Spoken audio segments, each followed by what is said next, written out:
धन की बारिश, पुण्य का खजाना, संसार भर के सुख प्राप्त करने की जो इच्छा रखते हैं वे ध्यान से इसे सुने।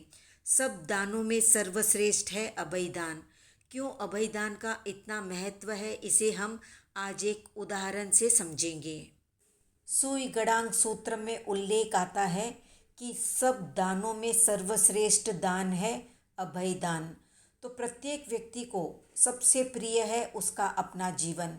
व्याख्या साहित्य में एक उदाहरण आता है कि राजा अपनी रानियों के साथ झरोके में बैठा था और वहीं पर नीचे से एक चोर को फांसी पर लटकाने के लिए ले जा रहे थे।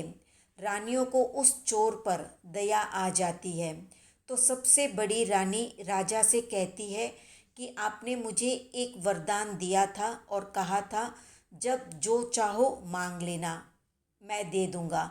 तो मैं आपसे कुछ मांगना चाहती हूँ।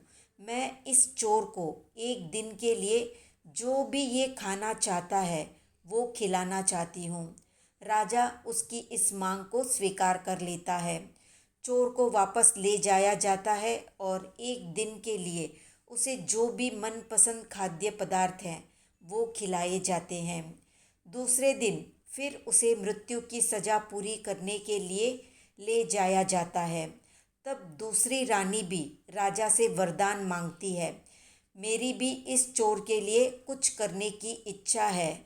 मरने से पहले एक दिन इस चोर को नाटक, सिनेमा आदि जो भी मनोरंजन के साधन है वो इसे कराना चाहती हूँ।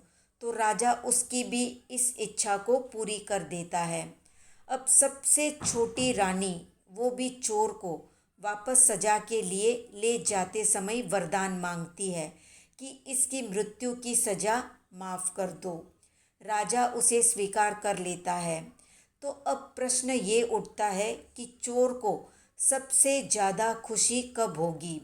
स्वाभाविक रूप से उत्तर होगा कि अंतिम रानी के वरदान से चोर को सबसे ज़्यादा खुशी और शांति का अनुभव होगा, क्योंकि प्रत्येक जीव को खाने पीने, पहनने ओढ़ने, घूमने फिरने, मनोरंजन आदि से भी प्रिय है अपना खुद का जीवन।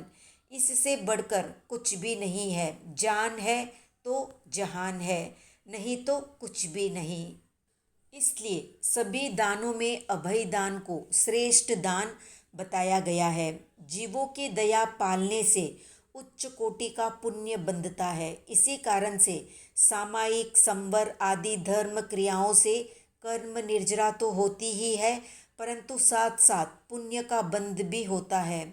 इतने समय तक छह काय जीवों की हिंसा रुक जाती है और सभी जीवों को अभय दान मिलता है।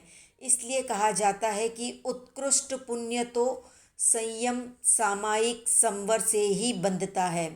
वासुदेव जैसी पदवी को प्राप्त करने की पुण्यवाणी भी संयम से ही बंधती है। इसलिए अगर हमें पुण्य चाहिए तो हमें धर्म करना ही पड़ेगा। सामायिक, संवर, व्रत, प्रत्याख्यान आदि करने ही पड़ेंगे हर हाल में। तो अब जानते हैं कि हमारे अपने जीवन में अभय दान को किस तरह से बढ़ाएं। तो पशु पक्षियों को कत्ल खाने से छुड़ाने का प्रयास करें और जीव रक्षक संस्थाओं में तन, मन और धन से सहयोग करें। पशुशालाएं यानी पिंजरा पोल खोलने में और उनको अच्छी तरह से चलाने में यथासंभव योगदान दें, क्योंकि ये पशुशालाएं या पिंजरा पोल ही कत्ल खानों का वैकल्पिक समाधान है। दैनिक जीवनचर्या के कार्यों में छह काय के जीवों की अधिक से अधिक दया का पालन करें। पृथ्वी, पानी, अग्नि, वनस्पति आदि छह काय के जीवों की ज़्यादा से ज़्यादा रक्षा करें और इस बात का विवेक रखें। सामायिक, संवर आदि की प्रवृत्ति बढ़ाएं, तभी हिंसा से बच पाएंगे।